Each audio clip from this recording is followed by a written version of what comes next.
Ladies and gentlemen, boys and girls of all ages, now the show you've been all waiting for, Mr. 702 from Las Vegas is going to speak to you.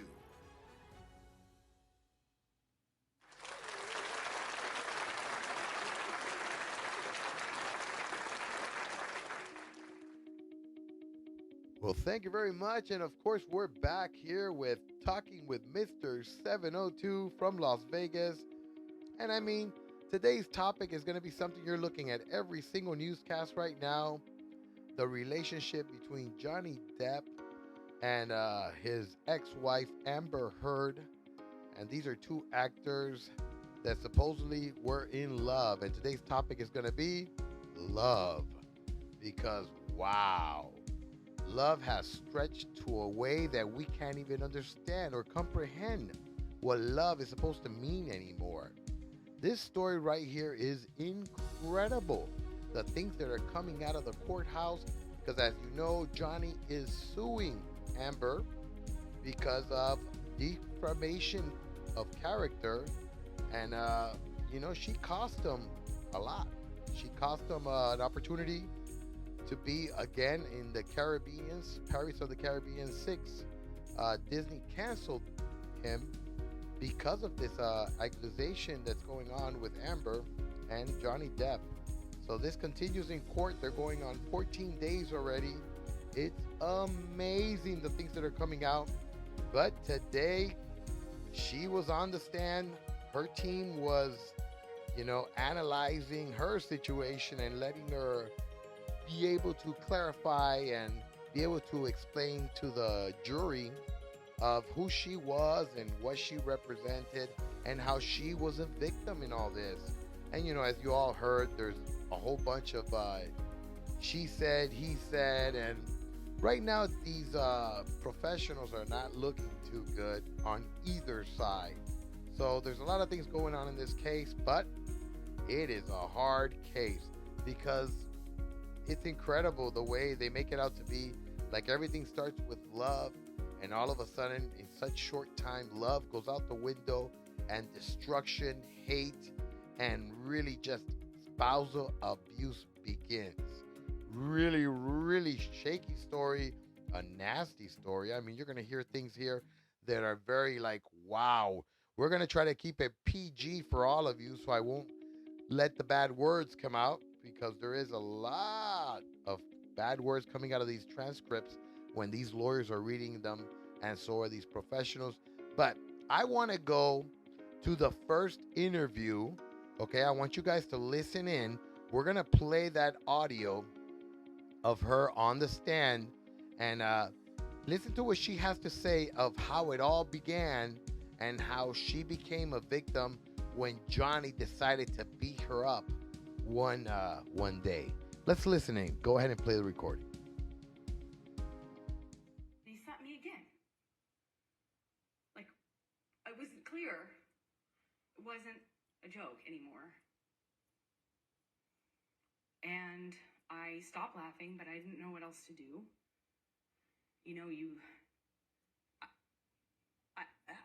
I didn't know what to do. You would think you would have a response, but I, as a woman, had never been hit like that. I'm an adult, and I'm sitting next to the man I love, and he slapped me for no reason, it seemed like, and I missed the point. It was that stupid.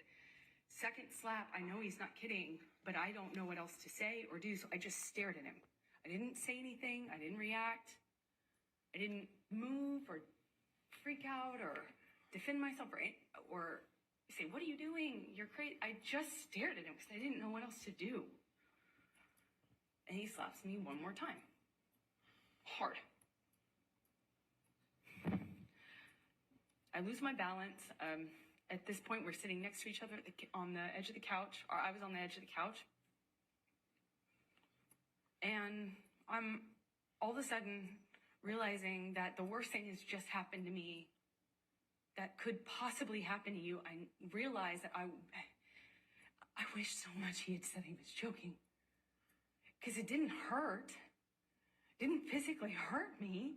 I was just sitting there on this carpet, looking at the dirty carpet, wondering how I wound up on this carpet and why I never noticed that the carpet was so filthy before, and I just didn't know what else to do. I didn't know what to say. I didn't know how to react. I just sat there thinking, how much time do I have till I figure out what I need to do? Because, God, did he just hit me? No, I didn't want to leave him. I didn't want this to be the reality. I didn't want to have the man I was in love with. I know you don't come back from that. You know, I'm not dumb. I know you can't hit a woman. You can't hit a man. You can't hit anyone. You can't just hit somebody because I knew it was wrong, and I knew that I had to leave him. And that's what broke my heart, because I didn't want to leave him. I thought if I got up out of that room, I would leave the best thing that ever happened to me. And I wish I could sit here and say I stood up and I walked out of that house and I drew a line and I stood up for myself.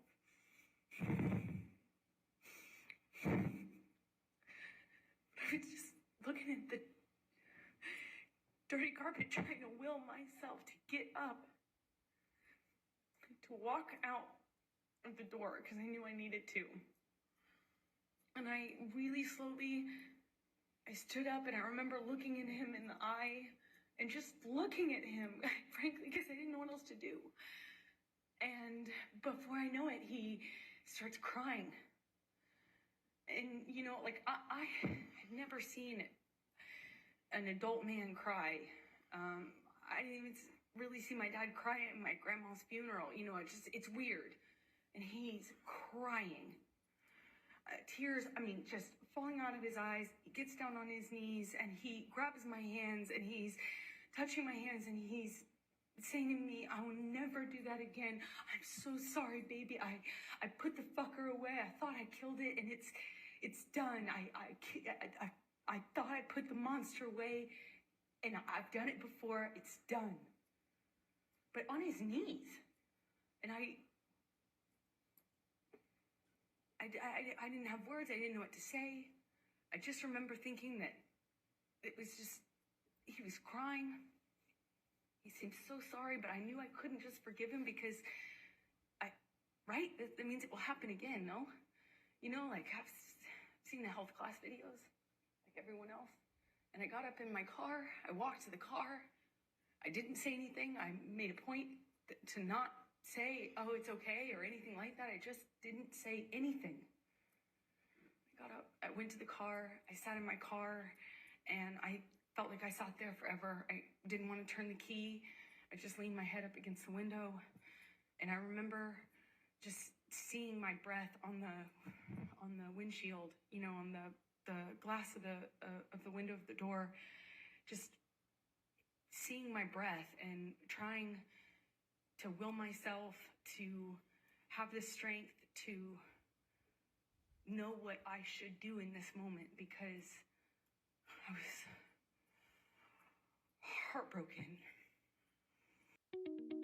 Incredible. What's love got to do with it? What's love but a... Wow. Let's go to a short break. When we come back, let's see how much this love lasted, because soon divorce came. Let's continue with this saga after these commercial break. Thank you. Hey everyone, I want to invite you all to listen to my show, Talking with Mr. 702, every day from Monday to Friday. Don't miss it. We got a lot of hot topics of everything that's happening in Las Vegas and around the world. Don't miss it. Listen to me on Spotify or podcasts, GuidoTV.com, and all my other social media outlets. Thank you. So, of course, divorce comes. Let's see. They get married in Los Angeles, February 2015. They get married. Love is in the air everywhere, supposedly. And then they file for divorce. Okay? Amber files for divorce on May 23, 2016, which means they were only married for 1 year. 1 year. This is amazing. And this is what they were going through through their marriage. Wow, incredible. But that's why the subject today is love. Is love still alive? Or is love just infatuation with a lot of hatred and competition between two human beings? I don't know. You be the judge. Let's continue with Amber's interview of today and listen in to what happens. Okay, listen to this. What happens with them after just chaos occurs? Let's listen in. Let's go to the recording. Much against using cocaine. I was against the drinking, supportive of the sobriety, but I'm 26 maybe ish, and I wanted, I had never heard of anyone making MDMA like what I had done MDMA before. I thought it's a lovey drug. It's a, it's like a kind of, I never knew anyone to get violent on it. And, I thought, well, this is a relatively contained environment. Maybe this will be different. Maybe I can be a good cop and be part of the, I don't have to be the lesbian counselor all the time, as you would say. I could maybe be the fun girlfriend. And I learned the hard way that was not happening. So what happened? Well, we took MDMA. I took a capsule. It's like a powder in a capsule. I took a capsule, and Johnny took several. I didn't count, but it's very different when you see someone take one versus a handful of something. But nothing seemed to set any alarm bells off, and things were going fine until the flight attendant got involved. The flight attendant came by, was engaging with us. I don't think that they're really, it felt like it was before the effects of the drug took over. It was relatively quick, soon after we first took our dose, if you can say. And the flight attendant, Johnny offered her some. She, of course, said no. And then after some back and forth between them, Johnny convinced her that it would be fine. So she acquiesced and took MDMA with us. And within, a few minutes go by, and the same thing happened that happened on the mushrooms at Hicksville with the woman, Kelly Sue, who I've told you about. Flight attendant got friendly with me, but just friendly, just like MDMA friendly, was kind of, I'm a woman, he's a man, so she was naturally, I think, more comfortable with me physically. She kind of leaned into me and kind of sat on the arm of the chair I was sitting in. I mean, after all, she's on drugs, and Johnny grabs her hand and tells her not to touch me, and she kind of reacts in a way like she's defending herself and was trying to clarify, and he grabbed her by the wrist and slammed it down on the table and told her he could break her wrist. And I remember thinking, I've heard this before. And that was a pattern that would repeat itself a few times. These things would happen in these kind of cycles where there'd be a certain element that would get filtered for a while, whether it's an accusation or a gesture, and that would be the thing that he looped on. I called it loops.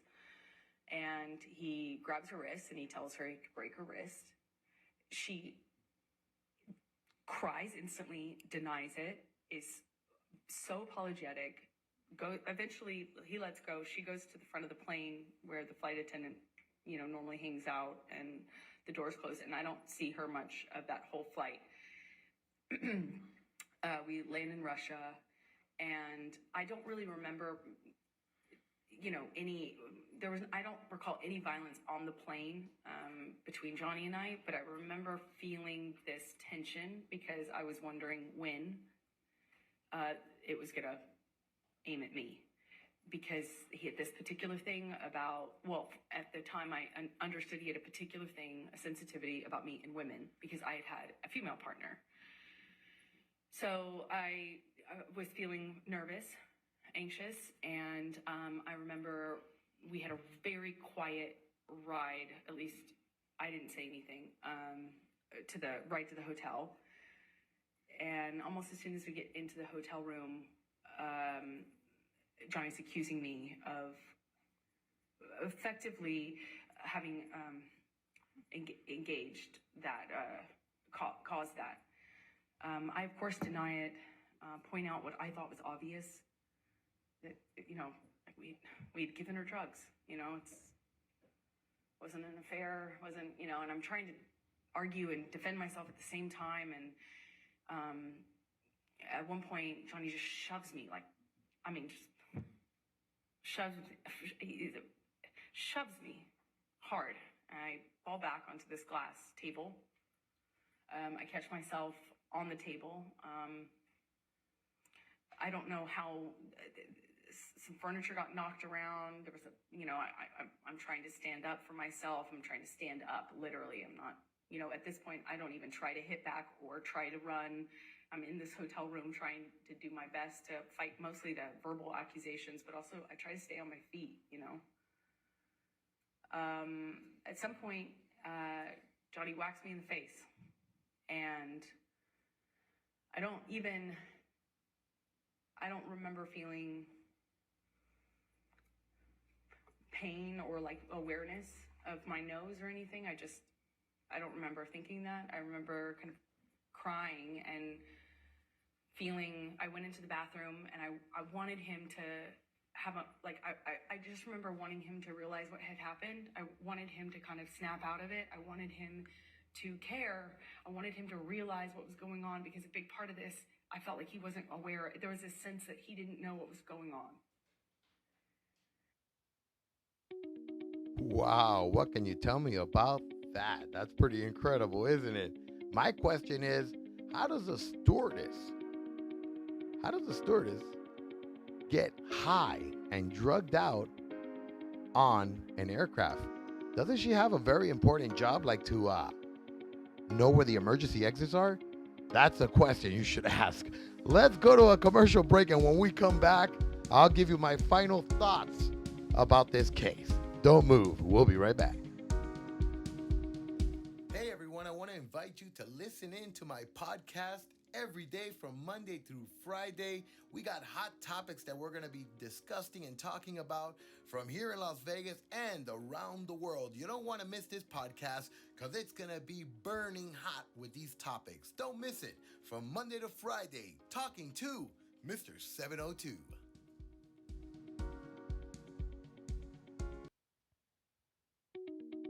And that is certainly not the relationship that you want to be in.